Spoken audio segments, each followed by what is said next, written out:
Uongofu Hub TV, the center of Islamic guidance.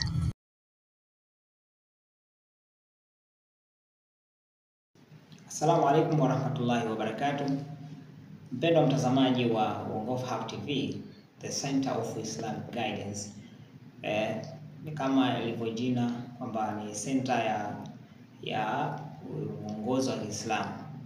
Leo tutakupa jambo kidogo tu la muhimu, nasaha ndogo.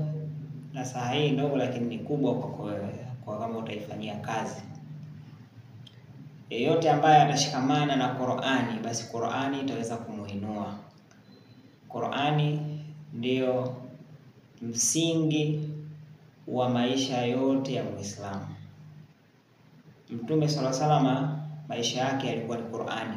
Masahaba walipomuuliza Bi Aisha vipi alikuwa maisha ya Mtume sallallahu alaihi wasallam, ama zilikuwa tabia zake zilikuwaje, basi Bi Aisha aliwajibu akawaambia tabia zake zilikuwa ni Qur'ani, kana khuluquhu Qur'an. Kwa tabia zake zilikuwa ni Qur'ani.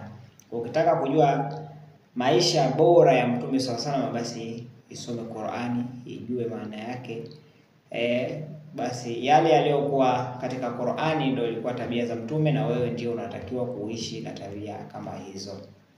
Kwa hiyo nasaha zangu za leo, tuweze kushikamana na Qur'ani, tuisome Qur'ani ili tuweze kupata maisha bora kama yale aliyokuwa nayo Mtume Muhammad sallallahu alaihi wasallam.